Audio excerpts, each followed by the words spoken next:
রূপা জন্মেছিল একেবারে সাধারণ এক গ্রামে। গ্রামের নাম দিগলপাড়া।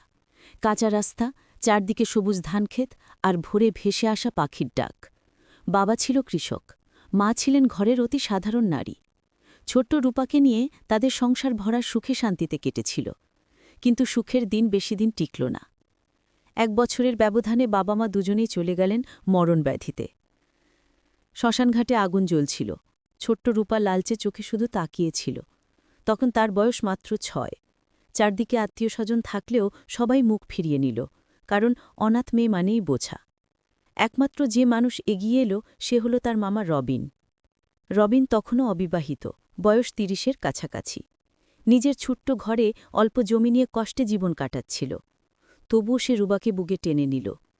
চিন্তা করিস না মা, আমি আছি, তুই আমার চোখের মণি। এই কথাটা শুনে রূপা তার বুকের ভেতর জমে থাকা কান্না ছেড়ে দিল। সেই দিন থেকে মামাই হয়ে উঠল তার অভিভাবক, তার ভরসা, তার একমাত্র পৃথিবী। রবিনের সংসার ছিল ঘরের ঘরে, পাশে ছোট সবজি বাগান। দিনের পর দিন সে হাড় ভাঙা খেটে জমি চাষ করত, বাজারে কাজ করত।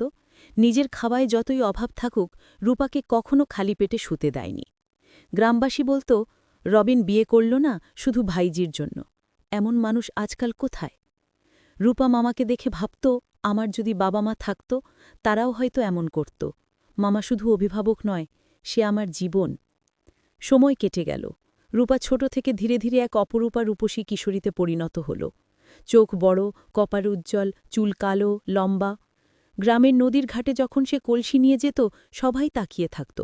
কারো ঠোঁট ফুটত নোংরা হাসি, কেউ আবার চোখে আগ্রহ লুকোত না। কিন্তু রূপা এসব উপেক্ষা করত। সে জানত তার রক্ষক একমাত্র রবিন। রবিন যখন মাঠ থেকে ঘরে ফিরত, ঘামে ভেজা শরীর, ঘরের গন্ধে ভরা জামা, তখন রূপার বুক কেমন কেঁপে উঠত। রবিনও পরিবর্তন বুঝতে পারছিল। ছোট্ট যাকে কোলে নিয়ে মানুষ করেছে, সেই মেয়ে কি এখন আর শিশু নেই? সে এক আকর্ষণীয় যুবতী। রাতে শুয়ে সে নিজেকে প্রশ্ন করত, আমি কি ভুল ভাবছি? কেন তার হাসি আমার বুক কাঁপায়? কেন তার চোখে তাকালে আমি অস্থির হয়ে যাই? একদিন শীতের রাতে রূপা হঠাৎ কাঁথা গায়ে না দিয়ে ঘুমিয়ে পড়েছিল। রবিন নিঃশব্দে গিয়ে তার গায়ে কাঁথা জড়িয়ে দিল। সেই মুহূর্তে ঘুমন্ত রূপা একটু নড়ল, ঠোঁট নরমভাবে ফাঁক হল। রবিনের বুক কেঁপে উঠল। তার মনে হল এই ঠোঁটের কাছে সে আজীবন বন্দী হয়ে যাবে। রাতে রূপা আকাশের তারার দিকে তাকিয়ে ভাবত, কবে আমারও কেউ আসবে, কবে আমি কারো হাত ধরে অন্য এক জীবনে চলে যাব। কিন্তু দিনের আলোয় যখন মামা তার জন্য মাথায় পানি ভরা কলসি তুলে দেয়, কিংবা মাঠ থেকে ফিরেই ভাত মেখে দেয়, তখন মনে হয়, আমি কি আসলে মামাকেই চাই? কেন তার স্পর্শে বুক ধকধক করে ওঠে? রূপা একদিকে মামাকে অভিভাবক ভাবে, অন্যদিকে তার মনে জন্ম নিচ্ছে এক অদ্ভুত রোমান্টিক টান। আর রবিনও নিজের ভেতরে লড়ছে, ভালোবাসা নাকি দায়িত্ব, কোনটা তাকে মানতে হবে? রূপা তখন 20-র কাছাকাছি। বড় সে গ্রামে অনেকেই তার জন্য প্রস্তাব পাঠাত, কিন্তু দরিদ্র রবিন তাদের কাউকেই রাজি করাতে পারত না। একজন চাইত মোটা টাকা, কেউ চাইত সোনার গয়না। রূপা রাতে মামার সামনে চুপচাপ বসে থাকত। মামা, আমার বিয়ে হবে না? রবিন দীর্ঘশ্বাস ফেলত, মা, যদি হাতে কিছু থাকত তবে তোকে আজই বিদায় করতাম ভালো ঘরে। এই কথাগুলো শুনে রূপার বুকটা মোচড় দিয়ে উঠত। সে অনুভব করত তার মামাই যেন তাকে ছাড়তে চাইছে না।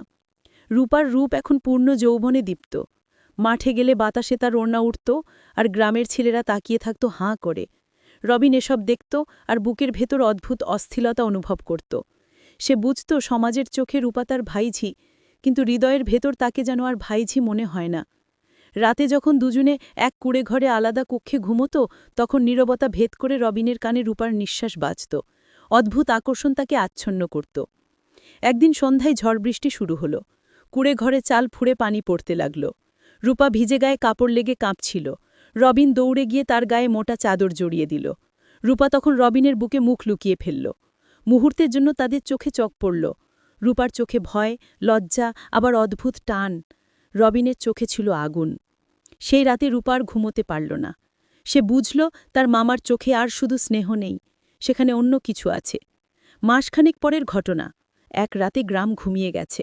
রূপা ঘরে একা শুয়ে আছে। রবিন দরজা খুলে ভেতরে ঢুকল। রূপা তার কণ্ঠ কেঁপে উঠল। রূপা উঠে বসল চোখে ভয়ে, মামা, এভাবে? কিন্তু রবিন আর নিজেকে থামাতে পারল না।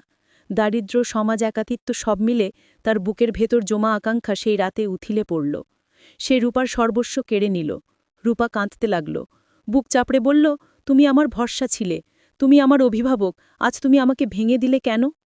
রবিন নির্বাক হয়ে বসে রইল। তার চোখে অপরাধ বোধ, তবু ভেতরে কোথাও এক অদ্ভুত তৃপ্তির ছায়া। এরপর থেকে রূপার জীবন আগের মতো রইল না।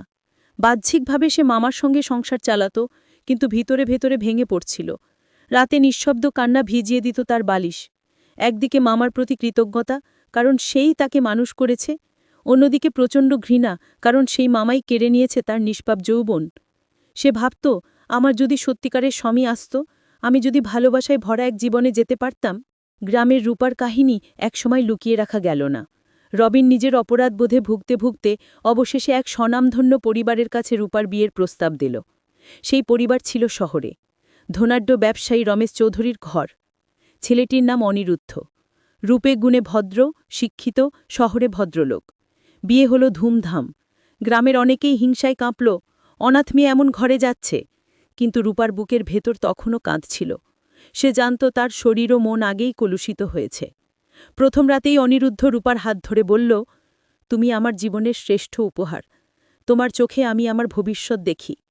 রূপার বুক কেঁপে উঠল, তার চোখ ভিজে গেল অশ্রুতে। অনিরুদ্ধ ভেবেছিল এটি খুশির কান্না, কিন্তু রূপা জানত এর ভেতর লুকিয়ে আছে ভয়ের পাহাড়। ধীরে ধীরে অনিরুদ্ধ তাকে ভালোবাসা দিয়ে কাছে টেনে নিল। শহরের আলোকিত ঘরে সাজানো বিছানায় যখন অনিরুদ্ধ তার ঠোঁটে ঠোঁট রাখল, রূপার মনে হল, এই তো সেই স্বপ্নের মুহূর্ত যেটা আমি ছোট থেকে চেয়েছি।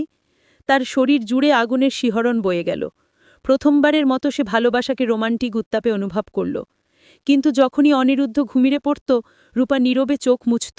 মনে পড়ত সেই ঝড়ের রাত, সেই মুহূর্ত যখন মামা রবিন তার নিষ্পাপ যৌবন কেড়ে নিয়েছিল। শহরে সাজানো ঘরে বসে বসে অনুভব করত, আমি কি সত্যিই পবিত্র? আমি কি স্বামীর সামনে সত্যিটা বলতে পারব? প্রতিটা রোমান্টিক মুহূর্তের পর তার বুক ফেটে কান্না আসত। কখনো স্বামীর বুকে মাথা রেখে সে হঠাৎ হাউমাউ করে কেঁদে উঠত। অনিরুদ্ধ বিস্মিত হয়ে জিজ্ঞাসা করত, কি হয়েছে রূপা? আমি কি তোমায় কষ্ট দিচ্ছি? রূপা শুধু মাথা নাড়ত, কিন্তু সত্যিটা বলার সাহস পেত না। একদিন অনিরুদ্ধ তাকে জোর করে কাছে টেনে নিল।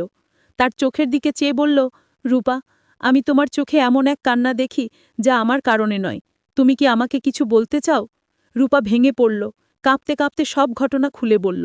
মা বাবার মৃত্যু, মামা রবিনের দারিদ্র্য আর সেই ভয়ঙ্কর রাত। শুনে অনিরুদ্ধ স্তব্ধ হয়ে গেল। কয়েক মুহূর্তের নীরবতা যেন দুনিয়া থমকে গেল। তারপর অনিরুদ্ধ রূপার মুখ দুহাতে ধরে বলল, শোনো, তুমি অপরাধী নও, তুমি শুধু শিকার। আমি তোমাকে ভালোবেসেছি, তোমার আত্মাকে, তোমার মানুষকে। অতীত মুছে যাবে, আমি থাকব তোমার পাশে। সেই রাতেই রূপা অনুভব করল, ভালোবাসা মানে শুধু শরীর নয়, মনেরও আশ্রয়। অনিরুদ্ধ তাকে বুকের কাছে জড়িয়ে নিল আর বলল, এখন থেকে তুমি শুধু আমার, তোমার সব কান্না মুছে নেব। রূপার চোখ বেয়ে অশ্রু গড়াল, কিন্তু এবার তা দুঃখের নয়, মুক্তির অশ্রু। রূপার জীবন শুরু হয়েছিল কান্না দিয়ে, কিন্তু শেষ পর্যন্ত সে খুঁজে পেল এক ভালোবাসা যা অতীতের অন্ধকারকেও আলোকিত করল।